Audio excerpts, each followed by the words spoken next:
Oh, street theater. Of course. I got you on that. The whole world is watching. The whole world is watching. The whole world is watching. Oh, yeah? Whoa! Oh, welcome to Progressive Soup. My name is David Stevenson, and with us tonight we have John Zanzal and one totally worthless sock. Apparently, street theater is not exactly what I thought it was. And the history of it's quite fascinating. And John, first of all, introduce yourself, who you are, where you came from, what brought you to where you are today, and we'll find out about street theater from there. Well, hello, David. I want to thank you for inviting me for Progressive Soup. Oh, wait, Progressive Soup. I still got the shoe handy if you've got your hand handy. No. All right. Oh, okay. No, I've been talking to some people, and you happened to be present, and basically I was talking about the power of images and the ability to affect our culture through street theater. And so I got invited to have soup with you and to discuss it a little bit. And I did a little background history about street theater as an art form, and I consider myself perhaps just a folk artist. And thinking about how to educate people using theatrical events, rallies, whatever thing. Remember, you and I were at a Bank of America rally. I remember that well. I remember the folks inside the bank closing and locking the doors to customers because they didn't want us to be heard by folks inside their bank. Well, we weren't the only ones because the same rally was held in across the nation, probably. I know there was one in New Haven I attended and another in Hartford. But shortly afterwards on the news, I heard that our Attorney General, Jeffers, our Attorney General, George Jepsen. George Jepsen, yeah. Had confronted Bank of America to change some of their mortgaging, lending practices. And so you wonder the cause and effect, but what I believe is that by putting it out into the public domain, by acting it out, we can sometimes affect change better than all the statistics and the data and the rationales that people often use to change minds. Well, so much is better learned through entertainment, and you know better than that as a substitute teacher. You know as well as anybody the value of a little entertainment carrying a message. Just in today's news, there was an image, I believe, of the three people dressed in spandex. Do you have that image? At a rally. People dressed in spandex? That sounds a little interesting. They were at a rally at a corporate headquarters in New York City. Okay, we'll get it up there in a second. The screen's blank, but we shall find that image. Well, describing it, they were covered from head to toe with spandex in different colors. There we go. And on their chest was a placard. And the placard didn't have any writing on it. It's a barcode.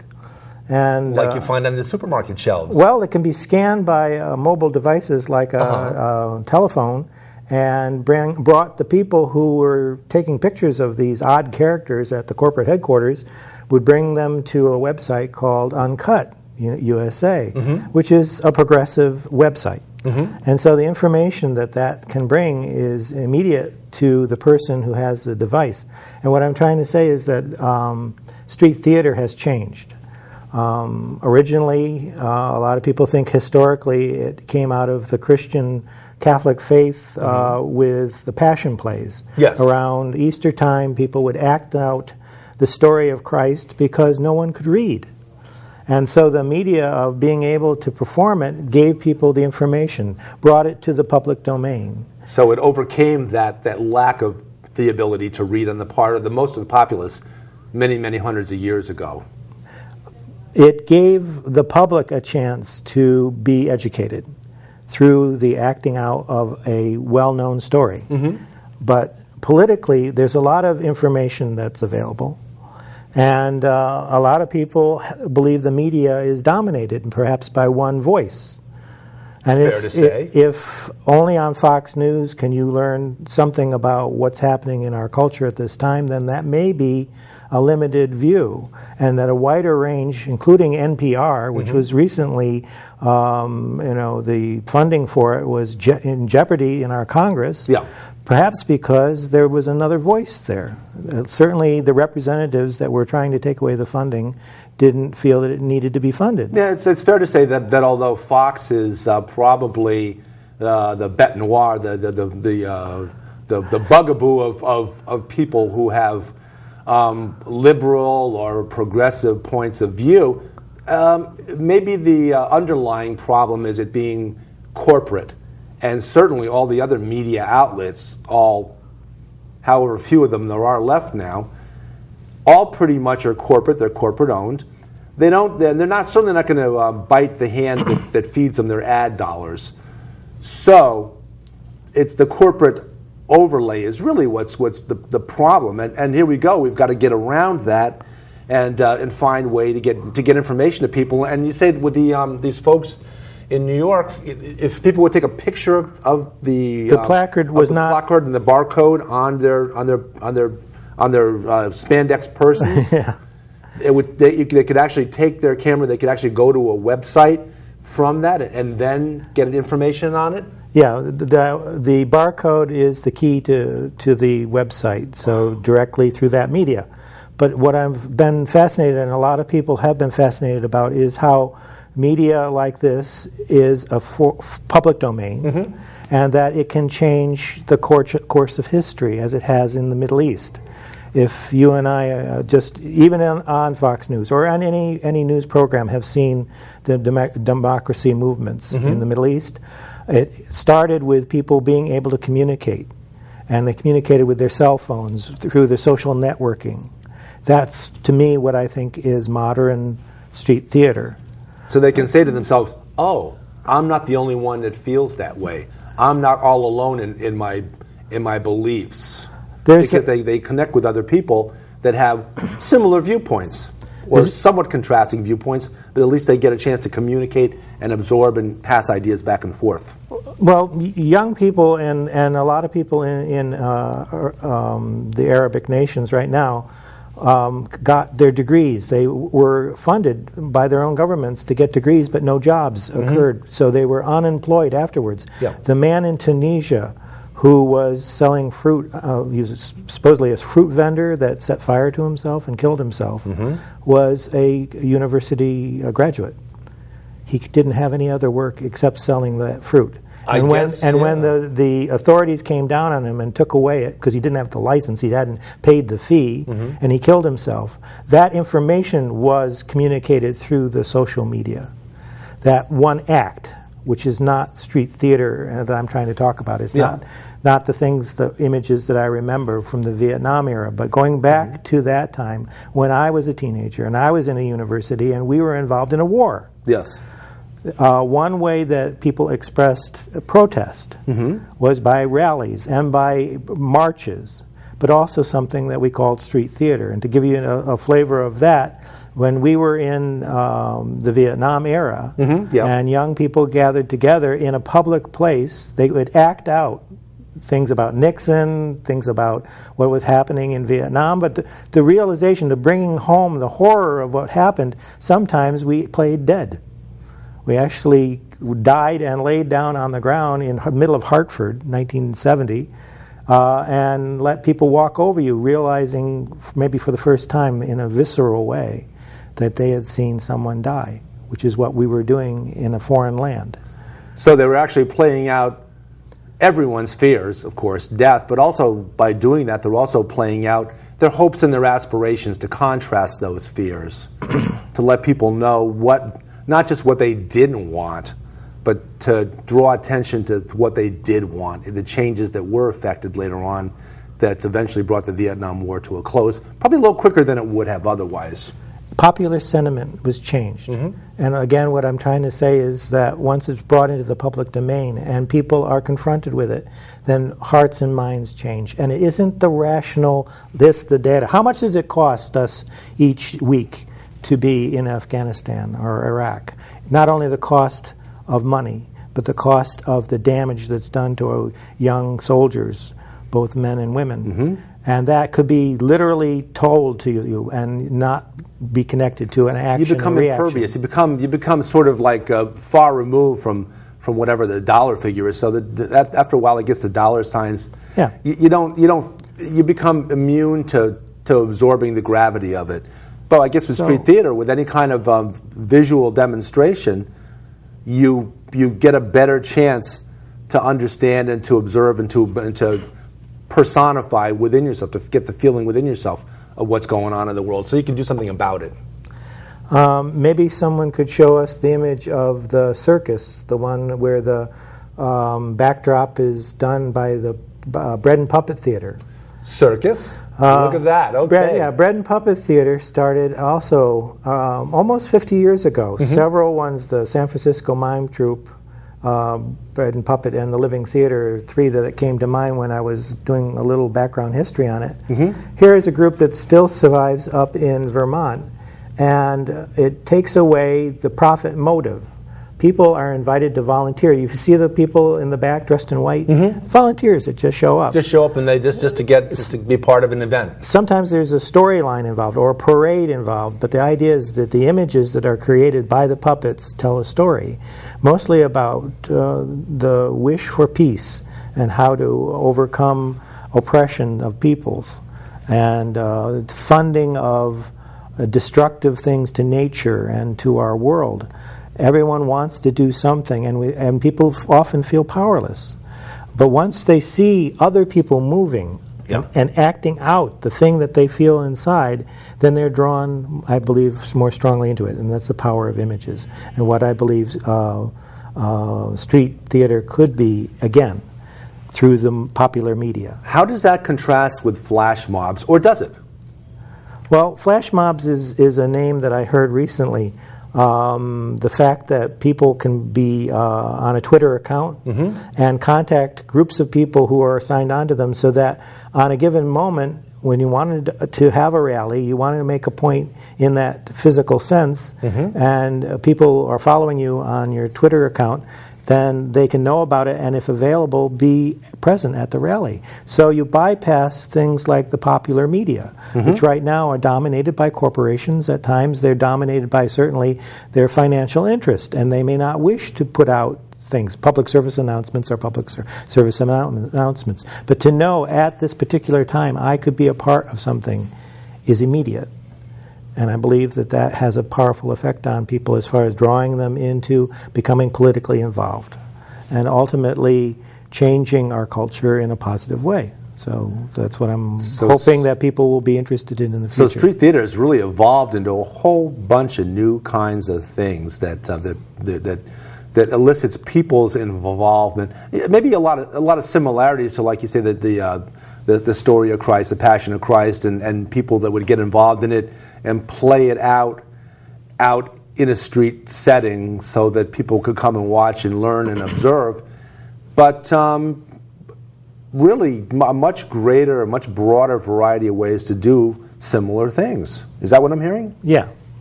Right now, people are beginning to come together in Danbury. There's a group that meets, recently coined its own name, the Act for Progress. Act for Progress. Sometimes the ACT could stand for Active Citizens Together. Active Citizens Together, ACT, yep. Out of that, my humble connection to that is to offer a title for a street theater group as Act 1. Act 1. And to get maybe people in the university, younger people that would like to affect change, such as a group called Move Your Money. Are you familiar with that? Absolutely. Keeping money, and for the audiences, we've talked about this on the show, focusing more, not necessarily, it's not as much a negative thing, being critical of large corporate banks which take their profits out of the community and don't reinvest their profits readily in the community to keep small businesses strong and keep them afloat, but to focus our attention on keeping money in local banks that have more of a tendency to care about the community and do more local investing and local lending in order to keep small businesses strong and keep the community strong. Now, we had that event you mentioned at Bank of America, and that was the point of that, was not necessarily to diss Bank of America as much as it was to focus on alternatives. Not telling people this is bad, don't do this, but yeah, this is bad, don't do this, but here's something you can do that's the alternative that will benefit the community. And all we had really there was signs. And this is the more traditional way of getting a point across to people, is standing at a location with signs that have a message on it, and cars pass by, and people get a chance. Or handing out a flyer. Or handing out flyers to people that were going through the automatic teller, the window at Bank of America, and get information out to people and get them thinking about what they're doing when they go to this particular bank and what they could be doing differently, how they could adjust their behavior a little bit to make the local community a stronger and better place. Everyone who has been following the bank bailout knows the billions of dollars that were spent. But not everyone knows that those same banks that were given the money do not always turn it around and give it back to the community in some real way. Bank of America, as you mentioned before, was noted for only having made 2 small business loans, I guess, in the year 2010. In the whole state of Connecticut, In the whole state of Connecticut. This is the largest bank in the state of Connecticut, only making small business loans to 2 entities that they decided, whatever the people need the credit in order to invest in small business and to have the jobs that people need. You can't have a society recover from this without jobs. Sure, and we're as much capitalist as the next guy. Well, I don't know, I sort of think I am. Well, but still within that framework of being a capitalist, you have to do what's right by local community, small businesses. You have to do what's right by them because they're the ones that generate virtually all the jobs in the state of Connecticut. Small businesses generate all the jobs. So they're the ones that need to have that flow of capital from lending institutions. Yeah. And if they don't have it, then the whole state suffers like it is. Yeah. Well, in movies like It's a Wonderful Life, they talk about a small bank where the money that I get from you and I invest is the money I loan to Joe over there so that he can have a house. Absolutely. That isn't true in corporate banking because the monies, as we've seen them go out of our community, pays for CEOs to have bonuses because they're making so much money. Yeah.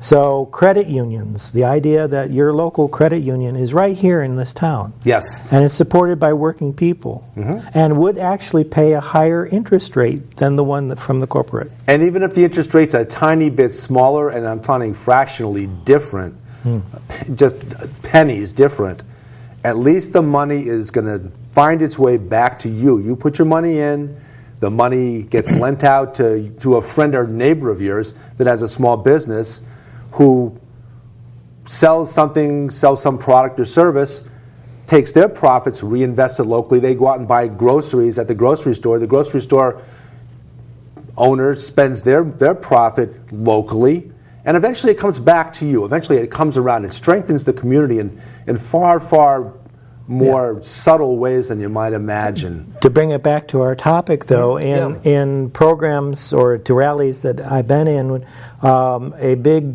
placard was made up of a receipt for the unpaid taxes and was presented to the manager of the bank.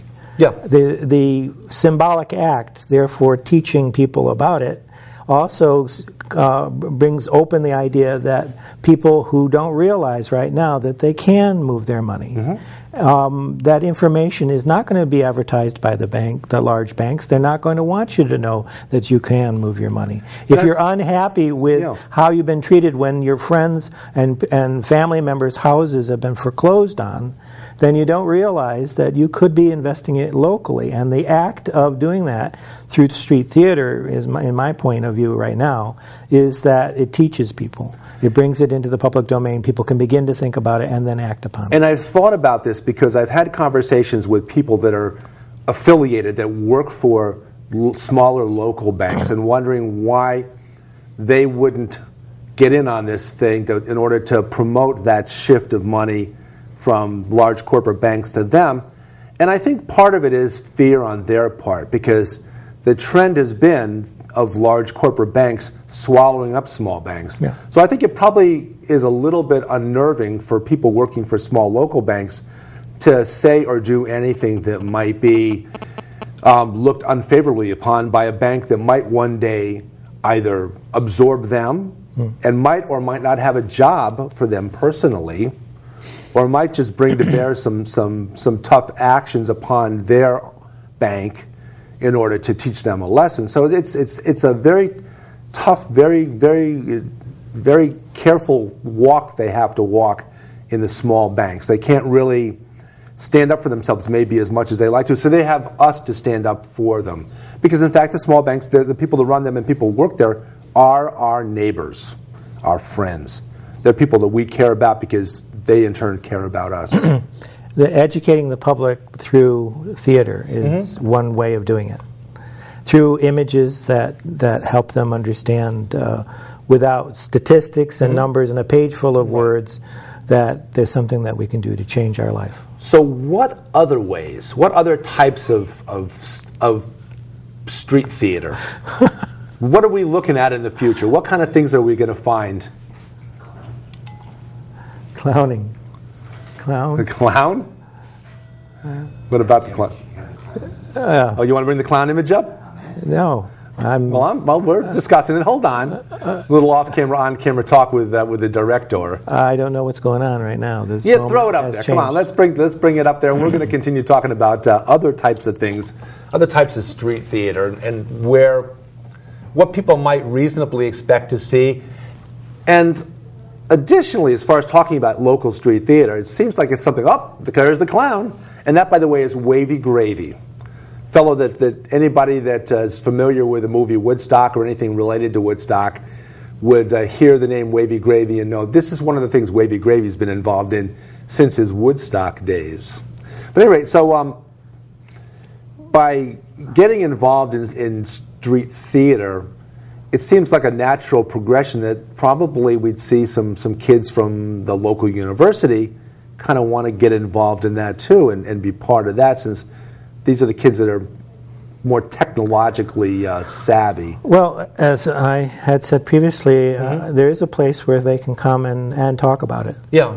Do you want to give the... Yes, please do. Well, I was hoping you would, so okay, I'll let you do it. Okay. We meet alternating Fridays, 7 p.m. to about 9 p.m. at... it's right next to the Palace Theater on Main Street in Danbury. It happens to be the Democratic Party headquarters, but we're not affiliated with the Democratic Party because we are, would be more considered the Democratic wing of the Democratic Party, and maybe not necessarily mainstream Democrats anyway. But we're there. It just happens to be where we meet, and we talk about a lot of issues. And what was the ACT thing again? No, as a humble beginning to this thing, first of all, belief that people can gather and educate others through theater. I thought, since we're called Act for Progress, and that Act One, Scene One could be the name of our theater troupe. That'd be fantastic. Ever together. That's something we'll be working on, amongst other things, and discussions, and just it's a social networking thing and an opportunity to meet people, and also to affect some positive change in the world. And like we mentioned, the idea about standing in front of a bank with placards is maybe that has an effect, but there are certainly a lot of other things we can do in order to draw attention to things and give. I don't like the term educate people because that sounds very egalitarian or very elitist perhaps, but the idea of putting information out there so that people can pick and choose as they will and gather and learn, absorb, come to a group setting and talk about it and add their own input into it. Well, everyone today is worried about what could happen. We see the bubbles that have occurred in our economy. Yeah. And a lot of times people do feel hopeless or helpless about it. Yeah. And when what I do now, I retired from public service in Department of Mental Health, is I'm a substitute teacher in the school system, and I talk to really young people. And they see that the climate is changing, and they see the economy is changing, and some of them have known the fear of the loss of a home, the house that they lived in or they grew up in, and they would like to know something that they could do about it. And I think that what gave me a lot of joy was a third grade class I was in last week, and they, at the end of the day, it was the end of the week, and they were saying, it was a Friday, and they said, we're having a picnic, Mr. Zanzal, would you like to come to the picnic? I said, no, I'm sorry, I have an appointment. I'm going to sit around with a group of adults, and we're going to talk about how to save the world. And they laughed a little bit, but there was something about it, too, that was true, because to change things that are harmful is, to some extent, to save the world that you live in, the world that you're a part of. To know that you can change the world by taking an action, it gives hope. And I think that's what we're looking for, is some hope about tomorrow. And I'm very optimistic about the future. I think the next 5 minutes is going to be really good. After that, I don't know. Okay. In fact, we're all thinking about protecting what we consider to be traditional values. And I think those are traditional values that cut across idealism and political party and the things that kind of divide us, because I think everybody, no matter where they are in the political spectrum, can recognize, in the case of the banks, the idea of local banks being more beneficial to not just everyone else in the community, but to them personally, than having the large international banks be in charge, and relegating that power to fewer and fewer people, and taking power away from everyone else. So this is the part where you pepper me with questions? I want to know more about street theater. I want to know more about... Give us another example. I have no other examples. Thank you very much. No other examples. Well, I'll tell you what we're going to do is we're going to imagine an example. Let's create an... We've got a minute. Let's create an example. Well... I got an idea. How about we all walk around as clipboards, and some of us wear giant clodhopper shoes, and whap the ones to get a point across. Okay, that's one idea. Okay, your turn. I have 1,000 ideas. I'm waiting for a good one. Ball's in your court. Yeah. Well, the last street theater I have is the hand puppet. The hand puppet. Yep. And David, I was very nice talking to you, but I didn't get any soup. No soup. No soup for you. No soup for you. Oh, no. No soup. You have no tongue to eat soup with. Well, I could just use a spoon. Okay. Okay. And this has been Progressive Soup. I'm David Stevenson, John Zanzal, and we're heading in the direction of the future of street theater. So come join us alternating Friday nights, 7 p.m. to 9 p.m. Main Street, Danbury, at the what is currently the Democratic Party headquarters, and bring your thoughts and ideas and your hopes and your dreams, and let's make the world a better place. Thanks very much. Enjoy your evening.